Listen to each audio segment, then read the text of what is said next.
In nomine Patris et Filii et Spiritus Sancti. Amen. Magandang gabi sa atin lahat, saan mang panig ng buong mundo.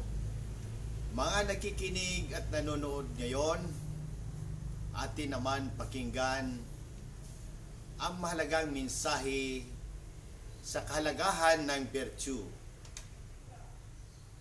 Mahalaga ang virtue sa ating Romano Katoliko dahil ang virtues o mga virtud ay mga mabubuting kaugalian na tumutulong sa atin na mamuhay ayon sa kalooban ng Diyos.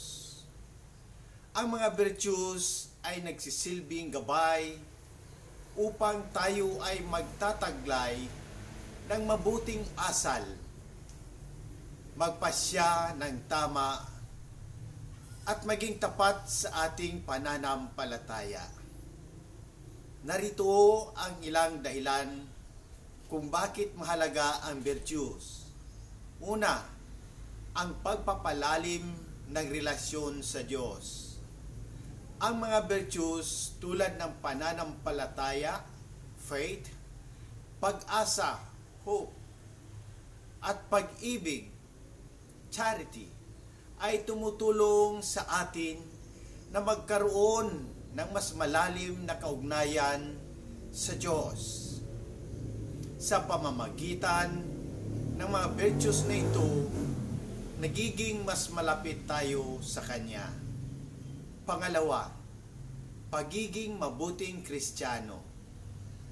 Ang mga cardinal virtues, prudence, justice, fortitude, at temperance ay nagtuturo sa atin kung paano maging mabuti at makatarungan sa ating pakikitungo sa kapwa. Maging matatag sa mga pagsubok at magkaroon ng disiplina sa ating buhay. Pangatlo, pag-iwas sa kasalanan.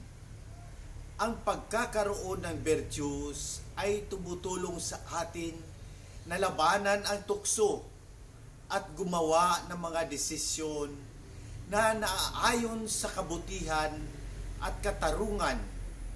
Kaya't naiwasan natin ang mga gawaing makakasama sa ating kaluluwa. Pang-apat, paglago sa espiritual na buhay. Ang pagkakaroon ng virtues ay nagsisilbing pundasyon para sa ating espiritual na paglago. Sa pamamagitan ng mga virtud, nagkakaroon tayo ng lakas na sundan ang halimbawa ni Jesus at maging banal sa ating pang-araw-araw na buhay. Sa kabuuan, ang virtues ay mahalaga dahil ito ang nagbibigay daan sa atin na mamuhay ng ayon sa Ebanghelyo at makamit ang buhay na walang hanggan sa piling ng Diyos. Sa ating pananampalatayang Romano Katoliko, ang pagkakaroon ng virtues ay isang mahalagang bahagi ng pagtanggap at paglago sa sanctifying grace na ibinibigay ng Diyos. Subalit, mahalaga ring maunawaan na ang sanctifying grace ay isang kaloob ng Diyos na hindi natin makakamit sa pamamagitan lamang ng ating sariling pagsisikap o kabutihan. Ito ay isang libreng biyaya na pinagkaloob sa atin ng Diyos sa pamamagitan ng mga sakramento. At ito ang nagpapabanal sa ating mga kaluluwa. Narito kung paano tayo binibigyan ng sanctifying grace ng Diyos. Una, mga sakramento. Ang pangunahing paraan ng pagtanggap ng sanctifying grace ay sa pamamagitan ng mga sakramento, lalo na ang binyag at kumpisal. sakramento ng kumpisal o pagsisisi. Sa binyag, tayo ay nililinis mula sa orihinal na kasalanan at pinupunuan ng sanctifying grace na unang nagbibigay sa atin ng bagong buhay kay Kristo. Sa kumpisal, ang sanctifying grace na nawala dahil sa mortal na kasalanan ay naibabalik. Pangalawa, pamumuhay sa grasya ng Diyos. Kapag tayo ay nasa kalagayan ng grasya na nanguhulugan, wala tayong mortal na kasalanan, ang ating mga mabubuting gawa at virtues na pamumuhay ay nagiging kaparaanan para mapanatili at mapalago ang sanctifying grace sa ating mga kaluluwa.